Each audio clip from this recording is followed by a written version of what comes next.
Salut à tous. Alors aujourd'hui, je vous retrouve pour une nouvelle vidéo et je vais vous emmener en balade avec moi en Corée parce que du coup, il y a mon ami Eonyang qui m'a baladé tranquillement vers des lieux que c'est vrai que je n'aurais pas pu y aller tout seul. Enfin, ça aurait été assez embêtant, sachant que au niveau des bus, c'est quand même pas ouf. C'était des coins un peu isolés de la Corée, mais c'était très intéressant. Donc on va voir tout ça ensemble.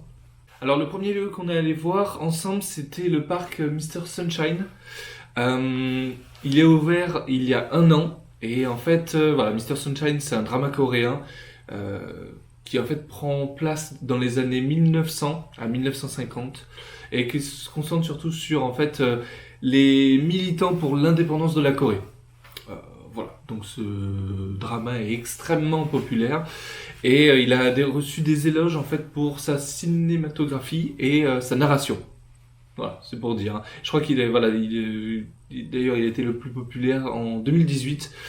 Et son dernier épisode, il a littéralement tout explosé parce que il a gagné le prix du drama sur la APAN, donc c'est l'APAN Star Awards, qui est en fait donc une cérémonie des Oscars concernant la télévision en Corée du Sud.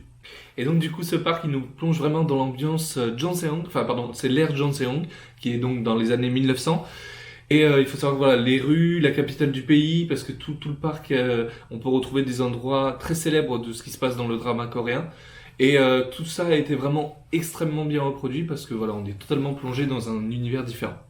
Donc voilà c'était vraiment très intéressant, on regarde ça tout de suite.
Lors d'une autre sortie, on s'est donné rendez-vous dans la préfecture du Cheongnam et plus précisément dans la ville en fait d'Ongseong.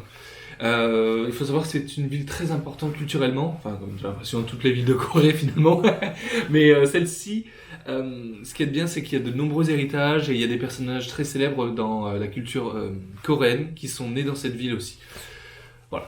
Et après avoir fait un petit tour dans la ville assez rapide, nous sommes directement allés vers le temple Seogdeoksa.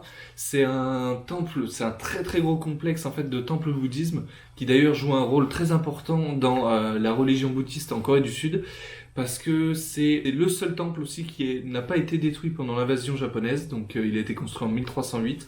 Et ce temple-là, il joue un rôle important et il est même classé au niveau de trésor national du pays. Voilà, donc c'était une très très belle visite, ça je dois avouer. On a fait plein de photos, c'était vraiment cool. On va voir ça juste après. Mais voilà, on n'a pas passé la journée que là-dessus parce que même c'était très beau.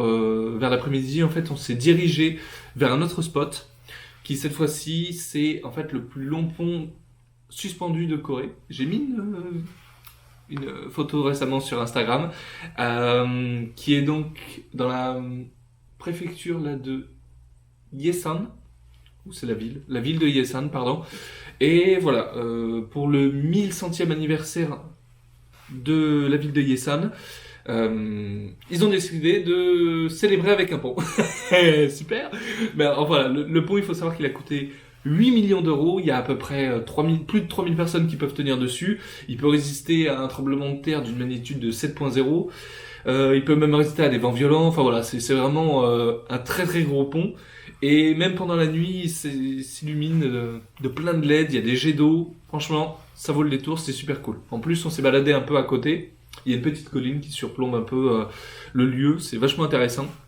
Et là, quand on y allait, il y avait des gens qui faisaient de la musique, mais on va pas les entendre. Donc de toute façon, voilà. C'est l'information sympa, mais qui sert à rien.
Voilà, la vidéo est maintenant terminée, donc je vous remercie de l'avoir regardée jusqu'au bout. Celle-ci était beaucoup plus courte que les autres. Normalement, il y en a une autre qui va sortir un peu courte aussi. Et ça va être la dernière fois que je tourne ici parce que mon volontariat en Corée du Sud est maintenant terminé. Ça fait 3 mois que je suis sur le sol coréen et donc demain j'ai rendez-vous avec l'organisation dans le nord, à Séoul. Et dès samedi, voilà, je quitte le pays. Voilà, ça a été une très grande aventure. Et voilà, comme je voulais conclure sur ça aussi, j'ai beau voyager de partout, j'ai beau tout filmer et profiter d'un maximum de choses culturellement parlant, mais mes plus beaux souvenirs restent quand même ceux que je crée avec les personnes que je rencontre en chemin. Donc voilà, ça restera des souvenirs ancrés en moi à jamais. Voilà. En tout cas, voilà, je vous remercie d'avoir regardé jusqu'au bout et on se dit à la prochaine. Ciao, bisous, ciao.